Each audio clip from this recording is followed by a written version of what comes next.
With a Republican governing Maryland and Donald Trump in the White House, Rich Madaleno sees the state and nation going backward on many things, and he believes he can help reverse that trend by becoming Maryland's governor. Donald Trump's election demonstrated how important states were, and governors, in actually keeping up the progress we've made, says longtime state legislator Madaleno, who if elected governor would become the first out gay man voted into that office in Maryland or any state in the nation.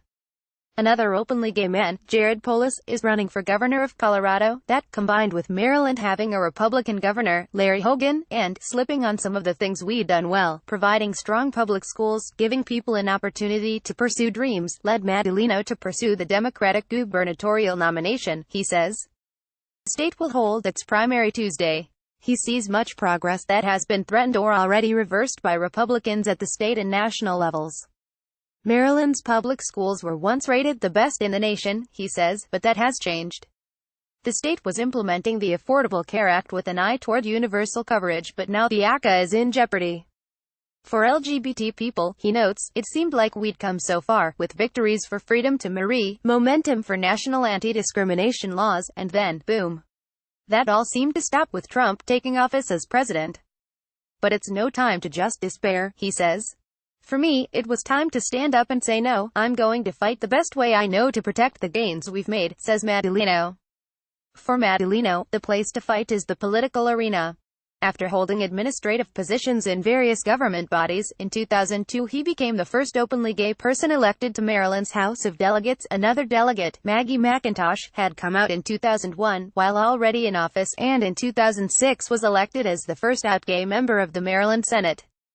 He faces a tough primary contest.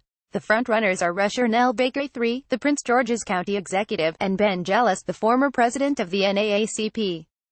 Madaleno has been running third in most polls in a field that totals 8 candidates. In the Republican primary, Hogan is unopposed. Madaleno says his record of experience and accomplishments at the state level is the reason Marylanders should vote for him. He's touting the idea of promotion from within, choosing a state lawmaker over someone from a different level of government or a political outsider.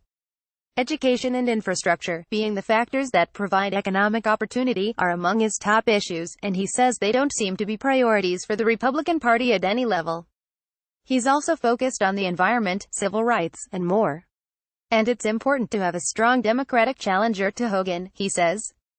Hogan has positioned himself as a moderate Republican in Deep Blue Maryland. He recently signed into law a ban on the use of ex-gay therapy on minors. But hundreds of times, Madaleno says, he has let bills become law without his signature. Maryland has a pocket signature, as opposed to a pocket veto, so if the governor does nothing, a bill passed by the legislature becomes law. Several of these pocket-signed bills upheld reproductive freedom, and Madaleno says he believes Hogan would have vetoed them if he didn't know his veto would be overridden by the Democratic-controlled legislature.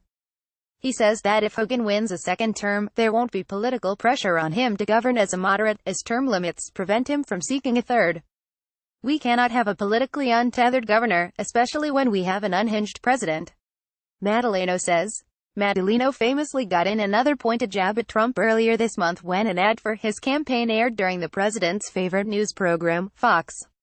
In the 30-second ad, Madaleno lists several of the stances he's taken that would infuriate Trump, such as defending Planned Parenthood, supporting a statewide assault weapons ban, and standing up for public education. At the end, he says, "What's the number one way I piss off Donald Trump and the Republicans?" and then kisses his husband, Mark Hodge, adding, "Take that, Trump." It may be the first same-sex kiss ever featured in a campaign ad. I wanted to demonstrate that I'm proud of who I am, proud of the work I've done to be able to call Hodge my husband. Madaleno says of the ad. He had championed the marriage equality legislation that passed in Maryland in 2012 and then was upheld by voters after opponents forced a referendum on it. He also wanted to show he'd defend his family and all families against the encroachments of the Trump administration and the modern Republican Party, he says.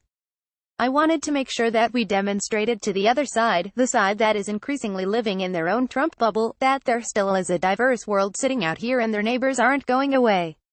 Madaleno and Hodge live in Silver Spring, not far from D.C., with their 2 children, Katie, 14, and Jackson, 11.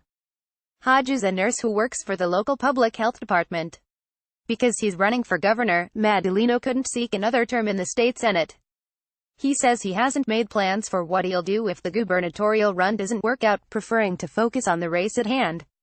In Maryland, the candidates for governor and lieutenant governor run as a slate, and Madaleno's running mate is Luanda Jenkins, who was a member of former Gov.